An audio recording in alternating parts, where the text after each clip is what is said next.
research was about how Lyft and Uber are integrating self-driving technology into their business models. I specifically focused on potential benefits for consumers and how the government and car manufacturers are going to regulate the adoption of autonomous vehicles. So, to contextualize a little bit about my research. Right now, when we talk about self-driving technology, it's on a scale of 0 to 5. 0 being completely manual cars with no self-driving technology features at all, and 5 being a car that's designed to have absolutely no human intervention, and it can function without human in the process. And so right now we're kind of in this intermediate stage where we have experiments going on with level 1, 2, 3, and bordering on 4. So a lot of cars have self-driving features such as cruise control or self-parallel park, but none can actually function without a human in them.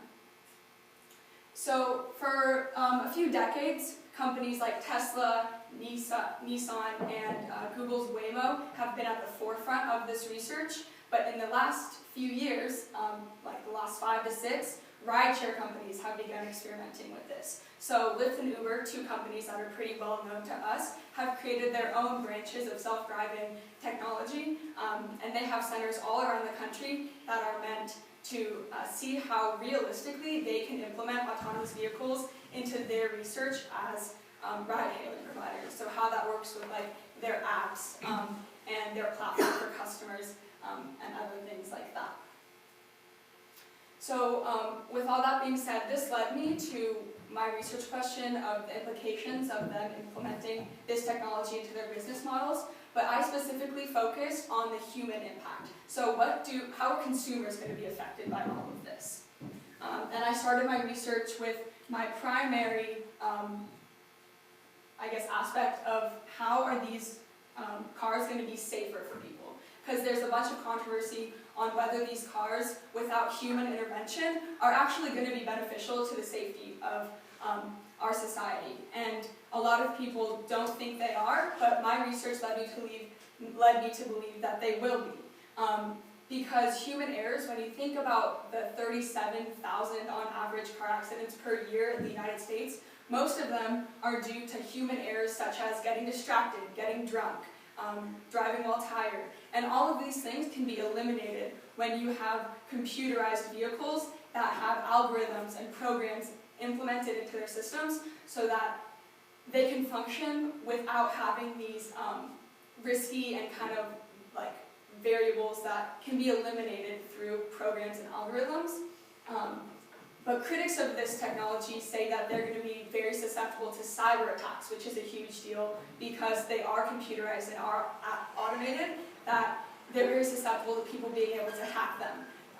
And Lyft and Uber are very aware of this problem, and they have already started to implement counteractions. So if you look at this diagram right here, it's pretty simplified to understand, but it's an example of this counteraction called Elasticsearch, which is a device embedded into the filtering command of a self-driving car, and it's able to detect rogue outside commands and then figure out the best course of action, being either prevention, to say okay, I have all this information and I know what's normal for my actions, and I'm going to do something to counteract this rogue command, or I'm going to alert the driver in the car and say, hey, this is what's going on, and we need to figure out how to do it. And so as cars continue to test their technology, they're finding different ways to counteract all of these potential weaknesses.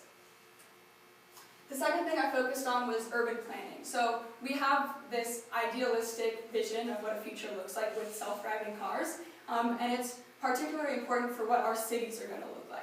So Tim Chapman is the Dean of Social Sciences and Public Policy at Florida State University, and he's the person that kind of spearheaded this idea of if we can eliminate cars and transportation vehicles from urban centers such as LA, New York, Chicago, we can completely redesign what our cities look like. So Lyft and Uber advertise their technology saying as rideshare companies, not Tesla, not Nissan, where you have an individual self-driving car. As a rideshare company, you eliminate the use for personal car use, which takes out all the need for parking, which opens up so much space to make these centers more people-friendly as opposed to focused on the autonomous vehicles. On transportation in general. But people have questioned this idea and said, well, if you look at what's going on right now with rideshare companies, they actually make cities more congested. So NBC released a study that said by 15% since Uber and Lyft have come into play, congestion in New York has gone up. And Tim Chapman actually refuted that statement and said, yes, because with the technology going on right now, that's where we're at. But if we get to this point in the next 2 to 3 decades of where we don't need to have personal cars, we'll be able to completely redesign our futuristic cities, which is where we're inevitably going to get to. So I focused on these 2 individual personal impacts, but something that I couldn't overlook was how the government is going to play a role in implementing this technology safely, because the citizen individual impact is something that, they don't get much of a say when all of these big companies are determining their futures. And so a case study of this was in March of 2018 when an Uber self-driving vehicle killed a pedestrian because the person behind the wheel failed to intervene when they noticed that the car was doing something wrong.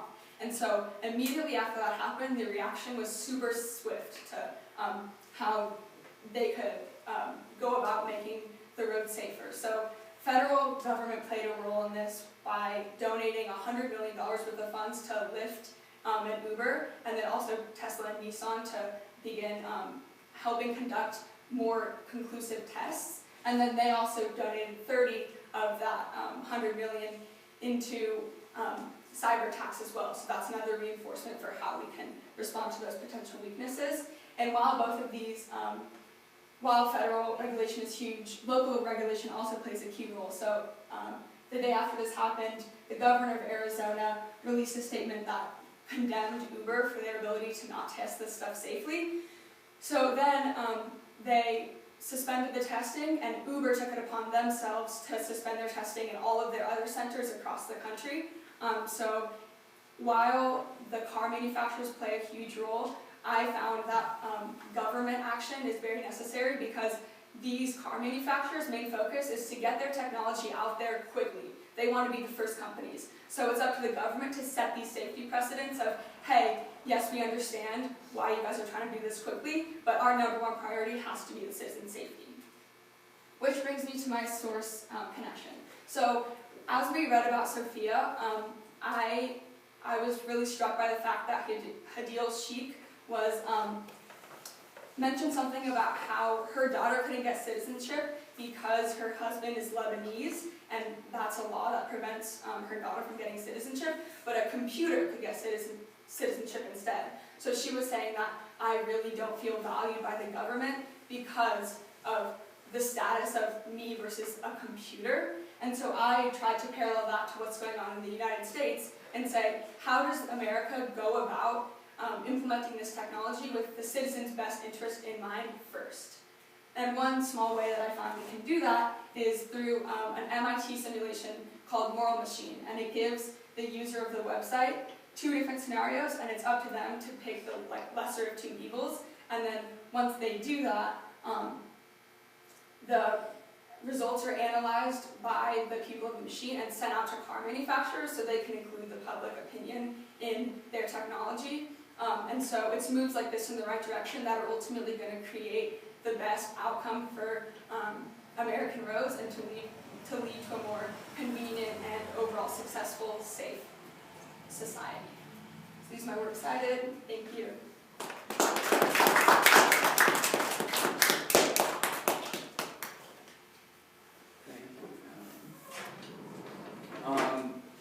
Talk to me about how you selected the strategies you used to gather information or conduct research, and if they were effective strategies.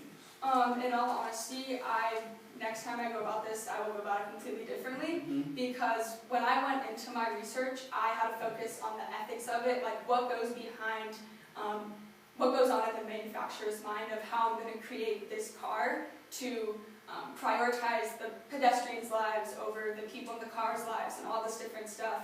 And then I ended up going in a completely new direction when I couldn't find that many sources on it, and my information got really scattered, and I kind of lost sight of what my overall goal was.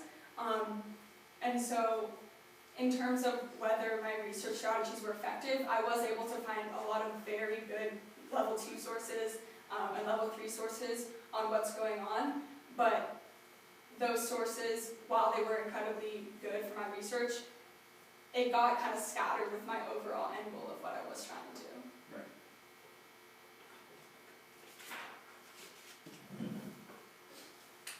If you had more time, what additional research would you conduct related to this issue? I would probably look more into this simulation that I talked about. When I first researched it, or when you showed it to me, I thought it was so interesting, all the different things that these researchers were looking at. And so I didn't find specifics on how that was applicable to rideshare companies or specific companies in general. I just know that the information gets shared with them. So I think I would have liked to know more about how they actually took it into account and use it to program